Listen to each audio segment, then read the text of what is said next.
reprends contact à travers le site et à travers cette vidéo pour pouvoir effectivement parler d'un sujet qui a fait beaucoup de bruit ces derniers temps et on m'a demandé d'expliquer ma position, ce que je pensais à propos de Laconel et de ses différentes interprétations.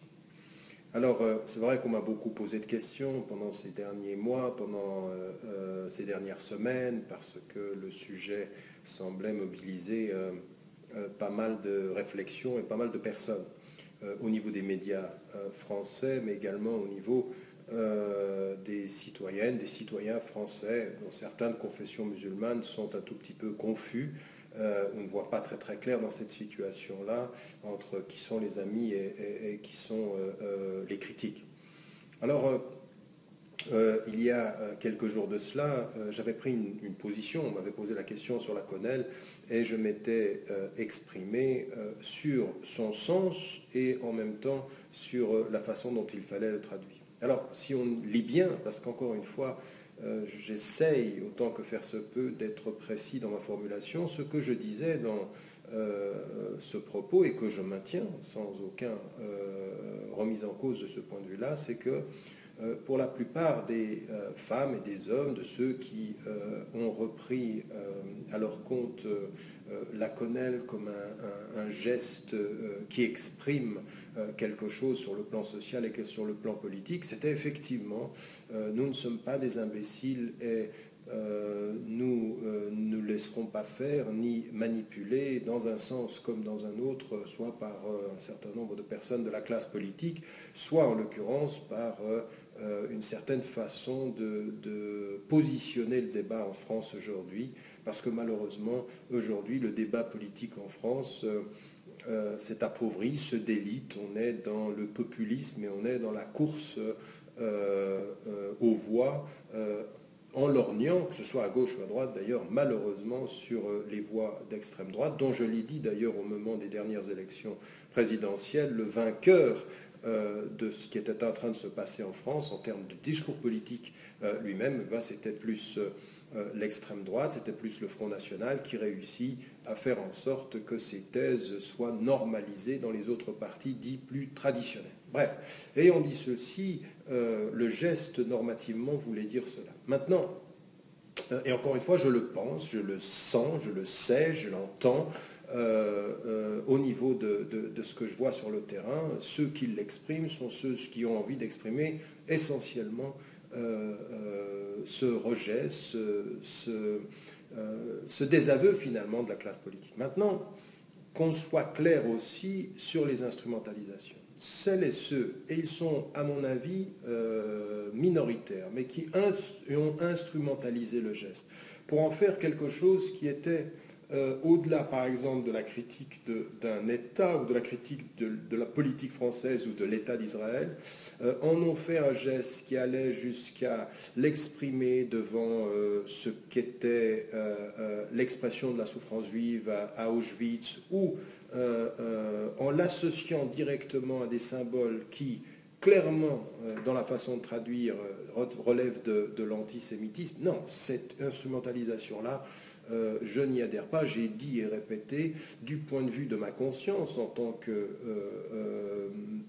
humain, en tant que musulman, en tant que défendant des principes, l'antisémitisme ne peut pas être, l'antisémitisme est anti-islamique, et toute récupération qui irait de la critique de l'État d'Israël à finalement ne plus faire de distinction, elle est intellectuellement extrêmement dangereuse, elle est islamiquement erronée, on ne peut pas faire ces amalgames-là. Et donc, les personnes qui vont utiliser ce geste à ces fins-là, bien évidemment qu'on ne peut pas adhérer à cela dans l'instrumentalisation du geste, même si, encore une fois, dans le fond, son histoire, c'était plutôt de dire un non au système. Donc il y a une première chose sur laquelle il faut être clair, sur laquelle j'ai toujours été clair de ce point de vue-là. Moi, je ne suis pas dans les positions blanc et noir, je suis dans les positions qui essayent d'analyser ce qui est en train de se passer. Et là, il y a quelque chose d'extrêmement clair. Il y a un geste qui a exprimé ceci, que certains instrumentalisent. L'instrumentalisation, c'est non.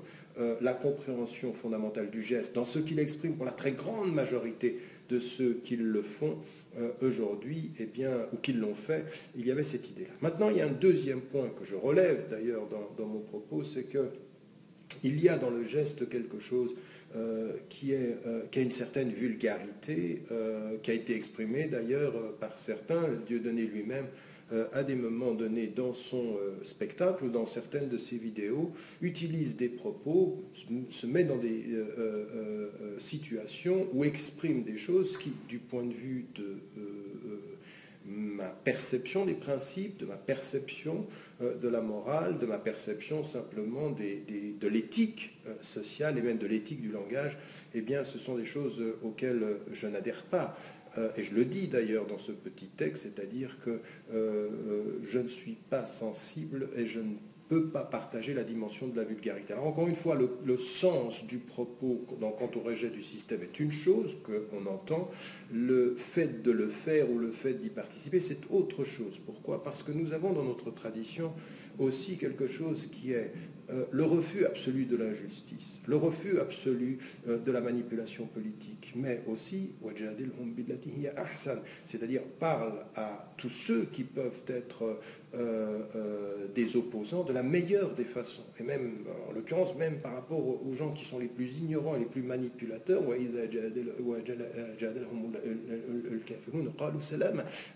et ceux qui, quand ils sont interpellés par des gens qui peuvent même être ignorants, qui peuvent être des négateurs, qu'est-ce qu'ils répondent? Pardonnez-moi,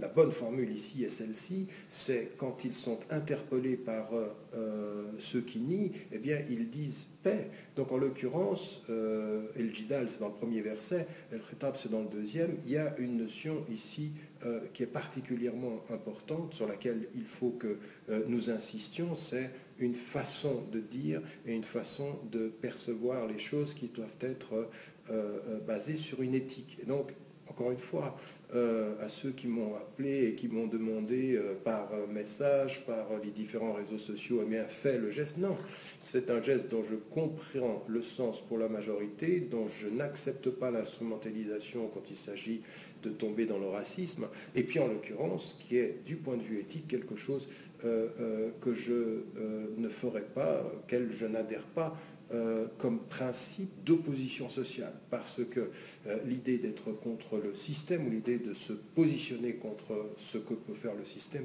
c'est une chose.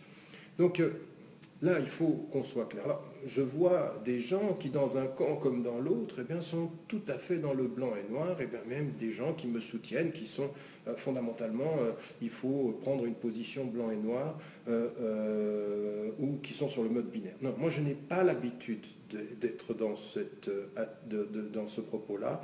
Je suis pour l'analyse approfondie, et puis l'analyse de justesse, l'analyse qui essaye de comprendre ce qui est dit, ce qui est entendu et comment les gens se positionnent. Maintenant, au cours de l'histoire, même avec ceux qui en sont maintenant les meneurs, en l'occurrence la personne de Dieudonné qui a commencé, m'a-t-on dit, je crois en 2005, à utiliser le geste, puis ensuite les choses ont évolué. Dieu sait comment et combien, dans les discussions que j'ai pu avoir avec lui, j'ai mis en évidence qu'au tout départ, la façon dont il a été diabolisé, la façon dont on a fait, en l'occurrence, de lui l'épouvantail absolu sur la base du sketch dans lequel il était impliqué Jamal Debbouze, eh ben, j'avais considéré que ce processus de diabolisation-là était un processus de diabolisation totalement injuste et totalement disproportionné. Maintenant, ce que je lui ai dit et ce que je peux vous dire en clair ici, c'est que l'évolution, l'entourage et ceux qui portent le message de Dieudonné, eh ben, à mon sens, il y a eu non seulement des dérapages, non seulement il y a des excès, mais il y a des propos avec lesquels je ne peux pas être d'accord. Alors je lui l'ai dit, je l'ai répété, j'ai mis en évidence le fait que parfois j'ai l'impression qu'au-delà de ce qu'il peut dire, il y a un entourage, il y a une expression qui est problématique parce que ça n'est pas la critique d'un État, c'est parfois des dérapages sur les principes de la religion, les principes simplement du fait d'être juif, et même bon, ce qu'il a pu dire d'ailleurs sur le fait d'être musulman. C'est pas parce qu'on critique tout le monde mal qu'on a raison pour tous. En l'occurrence, il y a la mesure, et même dans le fait d'être drôle, eh bien, il y a une éthique de l'humour aussi, parce qu'on ne peut pas dire et faire n'importe quoi. Ça, c'est mon opinion que j'ai dite et répétée, et en l'occurrence, autant je fais la part des choses, la diabolisation, je ne peux pas l'admettre, parce que je pense qu'elle est excessive, mais en même temps, la critique d'un certain nombre de propos, la critique des excès, la critique de cette ligne qu'il y a entre la dénonciation d'une politique d'État et le fait d'être croyant juif ou croyant musulman ou croyant chrétien. Là, il faut faire attention. Et c'est pas parce qu'on dit « Ah ben moi, pour moi, il n'y a pas de religion et tous les êtres humains sont des êtres humains ». Oui, non, mais il se trouve que les êtres humains croient en quelque chose et que ce en quoi ils croient, il faut le respecter et qu'on doit faire la critique de tous les États, et tous les États doivent trouver cette critique. C'est vrai de l'Arabie Saoudite, c'est vrai du Qatar, c'est vrai de l'Iran, c'est vrai des États-Unis, c'est vrai d'Israël, c'est vrai de la France, c'est vrai de l'Angleterre. Tout ceci, il faut qu'on ait une critique extrêmement claire, mais qu'on fasse la part des choses. La deuxième des choses qui était aussi mise en évidence et auquel on m'a beaucoup interpellé, c'était celui qui a été d'une certaine façon, qui a été une source d'influence importante dans la pensée de Dieudonné. Il le dit d'ailleurs lui-même, les deux se reconnaissent dans le propos, c'est Alain Soral. Vis-à-vis duquel j'avais pris des positions de distance et de critique très très tôt, et en l'occurrence une fois lorsqu'ils étaient venus à l'Union des organisations islamiques de France lors du congrès du Bourget. On avait pris des photos, des gens étaient venus prendre des photos quand ils étaient venus me voir. C'était sans mon consentement et je n'avais pas aimé l'utilisation qui en avait été faite par la suite sur les réseaux sociaux, comme pour utiliser l'image. Et pour moi, c'est toujours dans un débat critique ici que les choses m'intéressent. Alors encore une fois, au-delà, c'est pas parce que quelqu'un se positionne dans l'antisionisme qu'il est forcément mon ami et qu'il faut voir tout ce qui est dit. Et là, on a des jeunes et des moins jeunes d'ailleurs qui sont tellement dans l'antisystème, tellement dans la frustration qu'il suffit que quelqu'un soit antisioniste et qu'il y rajoute dans la critique de la France et de l'élite française pour qu'il y ait un mouvement de cœur émotif. Ah non, la politique émotionnelle, ça va dans les deux sens, ça ne va pas. Autant le populisme de Marine Le Pen m'effraie, et de tous ceux de la classe politique française, autant le populisme inversé m'effraie en disant on est contre le système et contre le sionisme et on va s'allier à ça. Non, il faut faire un travail d'analyse de ce point de vue-là. Il faut véritablement savoir à quoi l'on a affaire. Et que quelqu'un qui était dans l'extrême gauche, qui vire dans le nationalisme et qui soutient Le Pen, père et fille, et puis ensuite se dispute, et puis ensuite dit des choses qui, de ce point de vue, sont problématiques sur la question de la nationalité française, sur la question de l'appartenance. Il ne suffit pas, encore une fois, de rallier les frustrations et l'instrumentalisation de cette opposition au système par le fait de la critique d'Israël, puis ensuite on dérape, et puis ensuite on dit des choses qui doivent être extrêmement précise de ce point de vue-là. Alors, encore une fois, j'ai pris des positions qui étaient des positions critiques par rapport à ce soutien de l'extrême droite, du Front National, auparavant avec Jean-Marie Le Pen, avec sa fille, avec un discours qui est, pour certains propos, qui va extrêmement loin dans l'expression d'un racisme, dans l'expression de la vulgarité aussi du propos. Et ça, je n'y ai jamais adhéré, je n'y adhère pas, et je rends attentif toutes les femmes et tous les hommes qui sont sur le terrain, qui peuvent avoir des frustrations réelles sur le plan social, sur le plan politique, sur le plan culturel, de ne pas tomber, en l'occurrence, dans cette attraction des sirènes qui utilisent, instrumentalisent l'antisionisme à des fins de récupération sur le plan du terrain et qui vont extrêmement loin parce qu'en même temps, il y a par rapport aux faits religieux, il y a par rapport à l'islam, même certes, je veux dire, Alain Soral qui nous dit qui sont les savants qu'on doit suivre et qui sont les savants qu'on ne doit pas suivre. Encore une fois, je pense que c'est ni son rôle ni sa fonction, mais se positionnant contre le système, il y a là, de ce point de vue-là, quelque chose qui est un problème. Donc, encore une fois, pour ce qui me concerne, moi j'en appelle à l'esprit critique, par rapport à tout ce qui est dit, par rapport à tout ce qui est mis en évidence sur toute cette rhétorique de l'antisystème, l'instrumentalisation des frustrations. Maintenant, il y a aussi des choses qui sont des totales contre-vérités, qui sont dites mensonges politiques pour récupérer, parce que vis-à-vis de moi, en l'occurrence, en disant il fait partie de l'axe qataris, britannico-américano-sioniste. Attendez, faut quand même cesser ces amalgames et en venir à des choses qui sont des réalités. Pour ce qui a été de mon combat politique, à aucun moment je n'ai soutenu aucune des pétromonarchies. Quand vous lisez mes ouvrages, vous écoutez mes propos sur la question du Qatar, sur la question de l'Arabie Saoudite, sur la question du Bahreïn, les propos critiques sont extrêmement clairs. Sur la question de l'Iran, en même temps, je suis dans une chaîne dans laquelle je présente un programme, une chaîne iranienne, et ça on n'en parle pas, parce que finalement il ne pourrait pas en parler, parce que ça gêne ou alors je serais tellement vicieux qu'il faudrait que je sois dans les deux camps. Tout ceci, ce sont des propos qui sont des propos, encore une fois, une espèce de vision binaire, simpliste des questions, et en même temps voulant, parce qu'on soutient Bachar el-Assad, commencer à faire en sorte qu'on diabolise tous ceux qui seraient dans son opposition. C'est pas comprendre la complexité des choses. Si vous lisez le Réveil arabe, vous voyez la complexité, les positionnements critiques par rapport à tous les États, en fait, tous les États. Et Dieu sait si, en l'occurrence, mon positionnement par rapport à l'État d'Israël est extrêmement clair. Mais je ne veux pas tomber dans les amalgames et ni voir cette jeunesse française de confession musulmane commencer à porter au nu ou à idéaliser un discours qui ne serait substantiel et bon que parce qu'il s'oppose au système ou parce qu'il est critique vis-à-vis d'Israël. Non. Nous avons à faire un travail beaucoup plus pointu. D'abord, c'est l'analyse des faits, l'analyse approfondie des faits. Deux, le refus de la vulgarité, le refus de cette espèce d'arrogance en pensant que parce que tout le système nous rejette, nous avons forcément raison. Non, c'est pas vrai, on peut avoir tort contre le système aussi. Et que, en l'occurrence, il faut revenir à un certain nombre de nos principes, la rigueur de l'opposition, la précision de l'analyse et puis en même temps le refus de tout dérapage, c'est-à-dire que jamais dans nos propos le racisme, jamais le nationalisme sectaire, jamais l'antisémitisme comme l'islamophobie, comme n'importe quel type de rapport au racisme anti-noir ne sera accepté, mais avec clarté, avec détermination, avec pondération et avec précision, sans vulgarité, avec calme et toujours avec précision. Ça, c'est ce pourquoi je me suis toujours battu et la ligne reste celle-ci. Donc, il n'y aura pas de soutien comme ceci aveugle. Être pour la quenelle, c'est être pour ce camp ou être contre. Non.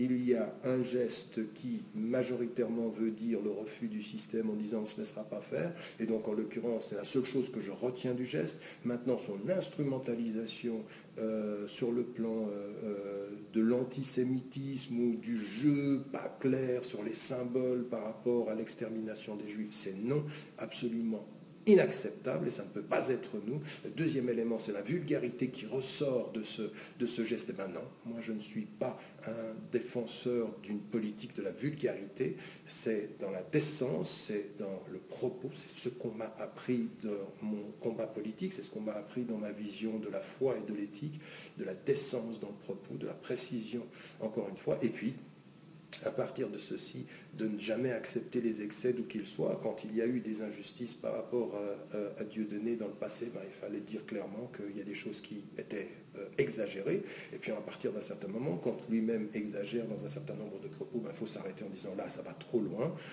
C'est absolument pas possible de dire des choses pareilles. De la même façon qu'il s'agit de pouvoir en face de personnes comme Soral, qui semble-t-il réussit à atteindre